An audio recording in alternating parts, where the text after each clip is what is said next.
Assalamualaikum warahmatullahi wabarakatuh. Salam dan saleha. Ketemu lagi sama saya Yuni. Sekarang kita akan belajar tema 7, subtema 3, pembelajaran 3 dan 4. Salam dan saleha boleh dibuka bukunya ya. Kita belajar bersama-sama ya.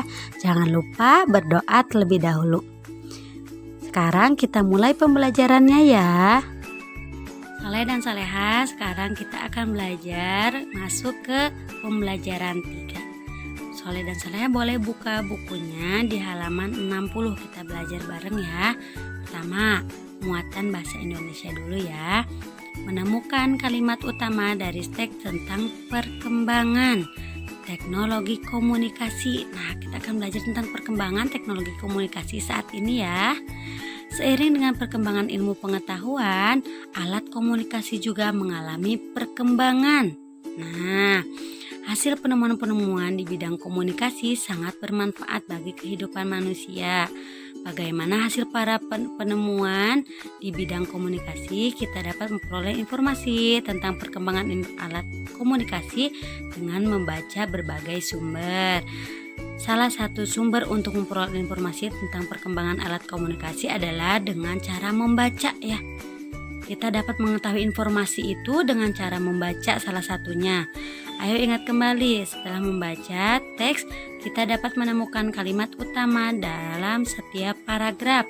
Setelah mengetahui kalimat utama sebuah teks, kita dapat menyajikan dalam bentuk peta pikiran. Nah, sesudah kita membaca sebuah teks, kita dapat menentukan kalimat utama dari setiap paragrafnya. Nah, di sini ada teks tentang alat komunikasi masa kini. Kita baca bersama-sama ya. Pada zaman dahulu manusia menggunakan berbagai macam alat yang ada di sekitar untuk komunikasi jarak jauh. Nah, Soleh dan Soleha, waktu zaman dulu manusia ini menggunakan alat yang dapat digunakan ini yang ada di sekitarnya untuk berkomunikasi. Nah, contohnya asap dan kantungan. Seiring perkembangan zaman dan ilmu pengetahuan, manusia mulai melakukan percobaan-percobaan yang menghasilkan berbagai penemuan. Penemuan-penemuan itulah yang kita gunakan sampai saat ini. Salah satunya adalah penemuan dalam bidang teknologi komunikasi. Ya, sekarang sudah berkembang ya. Dari zaman dulu bagaimana komunikasinya, sekarang sudah berkembang. Dalam bidang teknologi komunikasi, alat komunikasi yang digunakan saat ini sudah lebih modern dibandingkan puluhan tahun sebelumnya. Nah, sekarang sudah modern ya dibandingkan puluhan tahun sebelumnya. Perkembangan alat komunikasi modern diawali dengan adanya radio. Nah, sebelum ada HP atau televisi diawali ada radio dulu. Radio memungkinkan manusia untuk menerima informasi berupa suara dalam bentuk gelombang elektromagnetik. Ya, kita dapat memperoleh sekarang informasi ini tidak hanya dari membaca saja, bisa mendengarkan radio juga ya.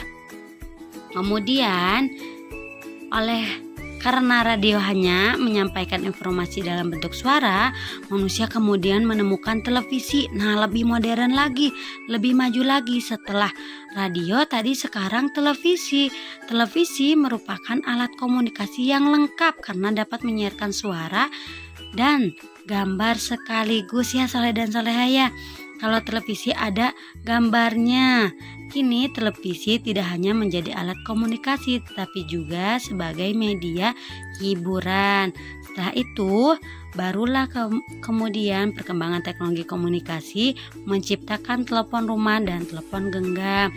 Jadi yang pertama ada itu radio, kemudian muncullah televisi dan berkembang lagi.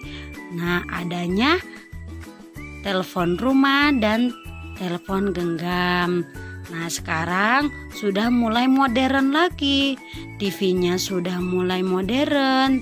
Kalau zaman dulu TV-nya masih jadul ya.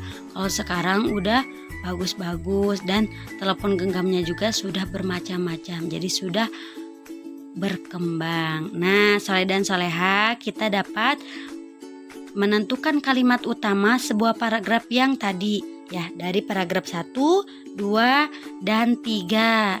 Nah, dari paragraf ini kita tahu bahwa kalimat utama di paragraf pertama ini, pada zaman dahulu manusia menggunakan berbagai macam alat yang ada di sekitar untuk komunikasi jarak jauh. Jadi dulu ini manusia masih menggunakan alat yang ada di sekitarnya untuk berkomunikasi. Nah, karena belum berkembangnya kalau zaman dulu.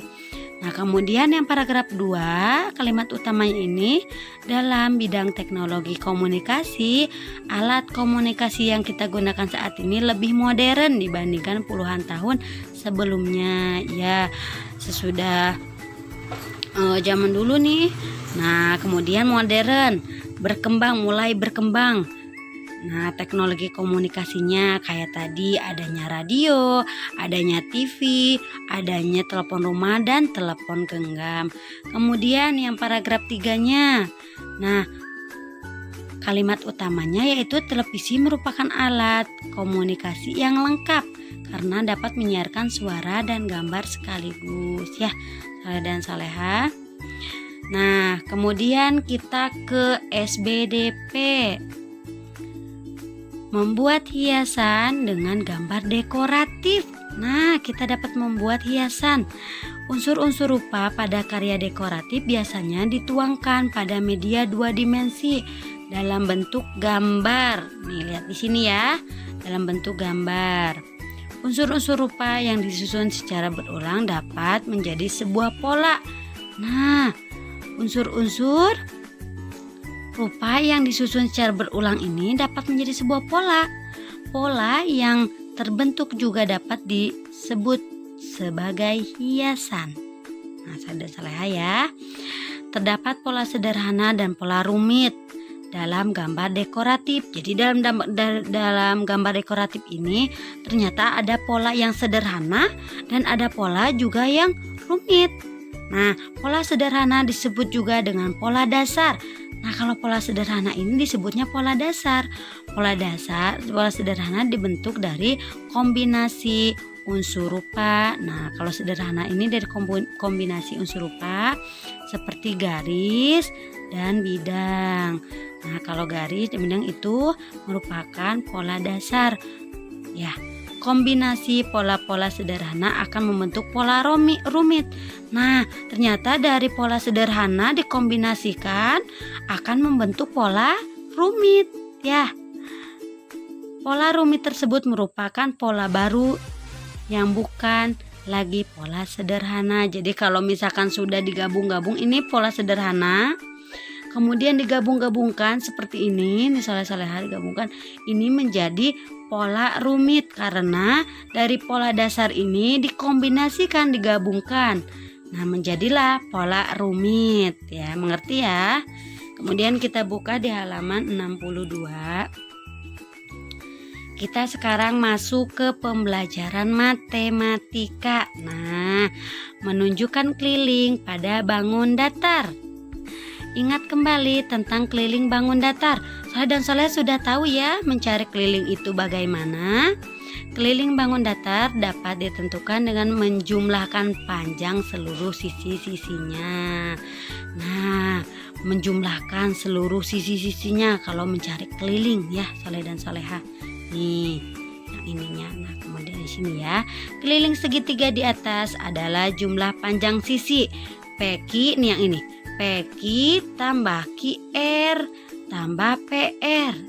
Nah, jadi ini sisi ini dijumlahkan ya, Saleh dan Saleha. Kemudian di sini keliling persegi di atas adalah jumlah panjang sisi AB ditambah BC ditambah CD ditambah DA. Kemudian sama yang ini juga Saleh dan Saleha, kita tambahkan juga sisi-sisinya untuk mencari kelilingnya. VW ditambah WX ditambah XY ditambah YZ ditambah ZV. Mengerti ya? Berarti ditambahkan sisi-sisinya untuk mencari keliling. Kemudian Saleh dan Saleha, di sini ada halaman 63. Di sini ada nomor 1, 2, dan 3. Saleh dan Saleha boleh dikerjakan ya. Yang pertama, tebalkan keliling dari setiap bangun datar berikut. Ini cuma ditebalkan saja mana keliling yang harus ditebalkannya ya. Kemudian tentukan keliling bangun datar berikut sesuai nama sisi-sisinya. Nah, ini kayak tadi. Tentukan kelilingnya ya. Dan saya kemudian buatlah gambar bangun datar berikut. Tentukan keliling setiap bangun datar yang telah kalian buat ya. Saya dan Saleha dikerjakan ya.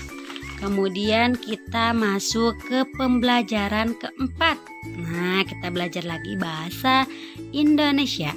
Menemukan gagasan pokok dari teks tentang perkembangan teknologi komunikasi.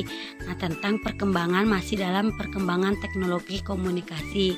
Karena sekarang teknologi komunikasi ini semakin berkembang dengan perkembangannya zaman. Hasil penemuan di bidang komunikasi menghasilkan alat-alat komunikasi yang bermanfaat bagi manusia. Jelas ya, alat komunikasi ini sangat bermanfaat. Ya, apalagi misalkan alat komunikasinya salah satunya handphone, sangat bermanfaat. Bisa digunakan untuk saling mengabari, ya, memberi kabar, memberi informasi ya. Perkembangan teknologi komunikasi semakin memudahkan manusia untuk berkomunikasi dengan keluarga, teman, dan saudara yang berjauhan tempat tinggalnya. Nah, kebayang kalau dulu masih belum ada HP ya. Dulu mengirimkan kabar ini kalau misalkan kita punya kerabat atau saudara yang jauh, nah kabarnya bagaimana? Mengirim surat ya kalau dulu ya. Kalau sekarang tidak usah mengirim surat karena sudah canggih. Nah, kita bisa menelpon langsung. Ayo kita cermati informasi dari teks tentang perkembangan alat komunikasi. Sebelumnya kita mencari arti dari kata-kata yang belum diketahui artinya. Carilah artinya di KBBI. Setelah itu kita dapat menemukan kalimat utama dan gagasan pokok setiap paragraf. Jadi Soleh dan Soleha, jika membaca di sini nih ada teks, kemudian Soleh dan Soleha ada yang tidak paham apa arti dari telegraf misalkan. Nah, Soleh dan Soleha bisa mencari di kamus KBBI. Nah, sekarang kita baca dulu ya perkembangan telegraf. Nah, di sini telegraf adalah suatu alat untuk mengirim dan menerima pesan dari jarak jauh. Jadi telegraf ini tuh alat untuk mengirim ya pesan secara jarak jauh. Telegraf menggunakan listrik untuk mengirimkan pesan dengan menggunakan tembaga. Pesan yang dikirim dan diterima berbentuk sinyal dan kode-kode sederhana dikenal dengan kode Morse. Kode Morse merupakan sistem perwujudan huruf, angka, dan tanda baca sinyal yang menggunakan kode titik dan garis yang disusun perwakilan alfabet tertentu. Kode Morse yang dikirim melalui telegraf adalah media komunikasi yang memiliki jangkauan terluas dan tercepat. Ternyata ya, telegraf pertama ditemukan oleh Samuel. Nah, telegraf ini pertamanya ditemukan oleh Samuel Morse pada tahun 1837 di mana di Amerika Serikat. Pada tahun 1870 Thomas Alva Edison menemukan telegraf dua arah. Nah, yang menemukan dua arah siapa? Thomas Alva Edison dengan kecepatan yang lebih baik. Nah, telegraf lalu memiliki rasa kejayaan saat ini karena hanya digunakan oleh tentara dan kegiatan pemerintah. Jadi telegraf ini hanya digunakan oleh tentara dan kegiatan pemerintah saja ya, Soleh dan Soleha. Nah, ini di sini ada kata-kata yang misalkan kurang dimengerti. Sinyal artinya apa, kode artinya apa, telegraf artinya apa, jangkau artinya apa. Nah, ini bisa dicari di KBBI. Nah, sinyal itu artinya isyarat, kode itu tanda, telegraf itu pesawat untuk mengirim berita cepat ke tempat yang jauh. Kalau jangkau ini jarak mendatar maksimum yang dapat dicapai peluru ya, Soleh dan Soleha. Kemudian kita masuk ke PPKN, keberagaman teman-teman di tempat bermain. Nah, ternyata di tempat bermain ini banyak sekali keberagaman yang ada. Dedi sedang bermain bersama beberapa teman di rumahnya. Dedi mendengar ibunya menerima telepon dari nenek di desa. Ibu Dedi membicarakan di telepon dengan menggunakan bahasa Sunda. Nah, Ibu Dedi menggunakan bahasa Sunda, sedang menelepon bersama nenek ya. Bahasa Sunda merupakan salah satu bahasa daerah yang ada di Indonesia. Ibu Dedi berasal dari Jawa Barat, sedangkan ayah Dedi berasal dari Jawa Tengah. Bahasa daerah yang dimiliki kedua orang tua Dedi berbeda. Jadi orang tua Dedi ini berbeda. Ada yang dari Jawa Tengah dan ada juga yang dari Jawa Barat. Perbedaan bahasa daerah juga dapat kita temui saat kita bermain dengan teman-teman yang berbeda latar belakang suku bangsa. Walaupun berbeda, kita harus saling menghormati, menghargai, dan tetap menjaga kerukunan. Ya, soleh dan soleha, walaupun kita mempunyai teman, misalkan ada yang dari Jawa Tengah, ada yang dari berbagai daerah. Kemudian bahasanya misalkan berbeda, ada yang bahasa Sunda bicaranya, ada yang bicaranya bahasa Jawa, bahasa Indonesia. Nah, kita harus saling menghormati dan menghargai teman-teman kita walaupun berbeda ya, karena beragaman. Karena kalau kita sudah saling menghargai, menghormati, maka akan terciptanya kehidupan yang harmonis dan rukun ya, soleh dan soleha. Mengerti ya? Alhamdulillah, soleh dan soleha, pembelajaran hari ini sudah selesai dilaksanakan. Jangan lupa tugasnya dikerjakan ya, dan difotokan, dikumpulkan ke ustazah. Semangat terus belajarnya. Wassalamualaikum warahmatullahi wabarakatuh.